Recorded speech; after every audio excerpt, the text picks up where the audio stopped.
Have you ever been with a Sagittarius and felt like you were holding a beautiful, wild bird in your hands? You adore it, but you just know that the second you tighten your grip, it'll fight to fly away.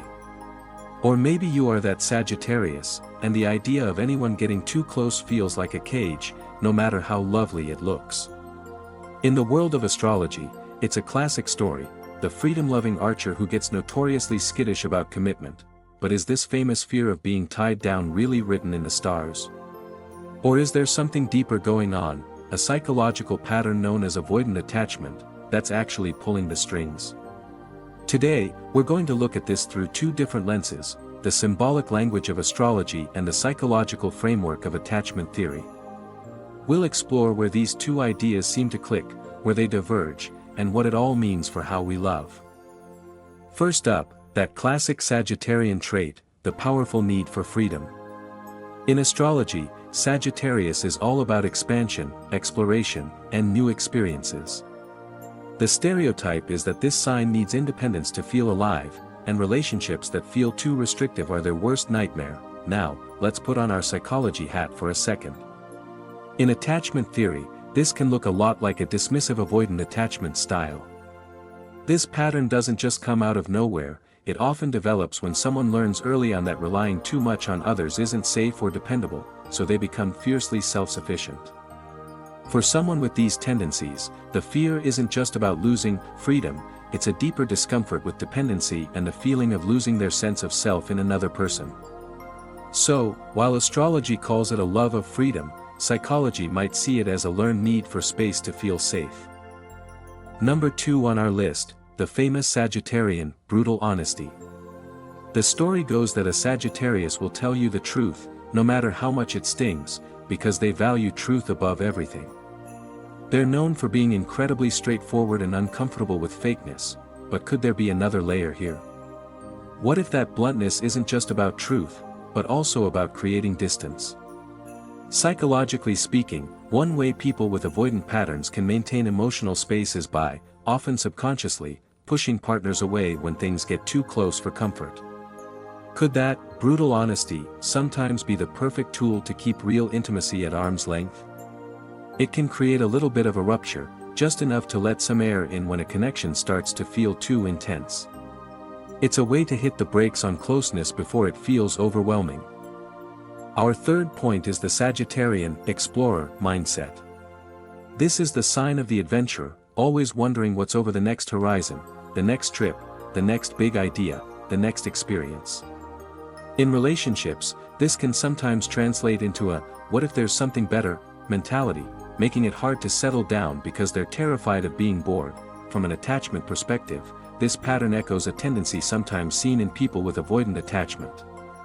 When a relationship moves from the exciting, butterflies in your stomach phase into a more stable, predictable rhythm, that very closeness can trigger an urge to pull away. Their focus might drift to what's missing in the relationship, or they might start idealizing other possibilities. It's not always a conscious choice, but more of a knee-jerk reaction when deep intimacy starts to feel like a trap. If any of this is hitting home for you, or helping you understand someone in your life, do me a favor and hit that like button, and don't forget to subscribe for more conversations about astrology and relationships. Number 4, that relentless optimism.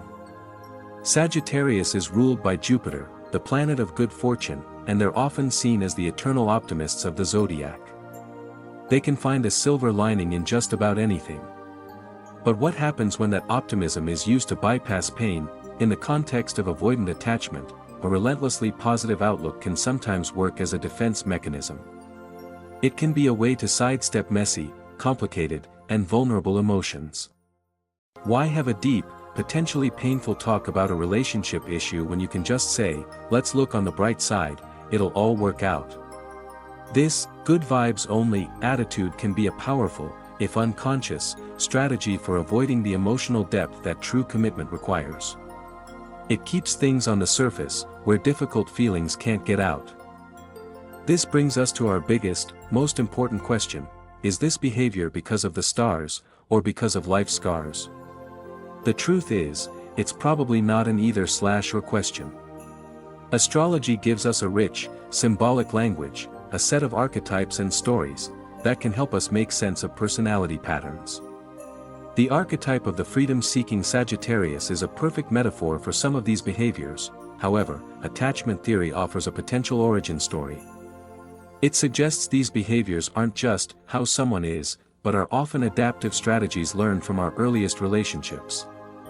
So, while being a Sagittarius doesn't automatically mean you have an avoidant attachment style, the astrological description of a Sagittarian offers a compelling narrative that runs parallel to many avoidant behaviors. The stars might provide the language, but our experiences often write the story. Ultimately, whether you call it a Sagittarian need for freedom or an avoidant need for space, the core issue is the same: a deep-seated tension between the genuine desire for connection and the fear of what that connection might cost. Understanding this dynamic, in yourself or in a partner, is the first step toward real growth. For the Sagittarius, it might be about realizing that true freedom also includes the freedom to be vulnerable and choose connection. And for those who love them, it's about understanding that their need for space isn't always a rejection, but a strategy to preserve their sense of self. No matter your zodiac sign, learning to build a more secure attachment is possible for anyone. It's about building trust, learning to communicate our needs, and creating relationships that honor both our need for connection and our need for individuality. What are your experiences with this? Do you see this overlap between the Sagittarius archetype and avoidant attachment? I'd love to hear your story in the comments below.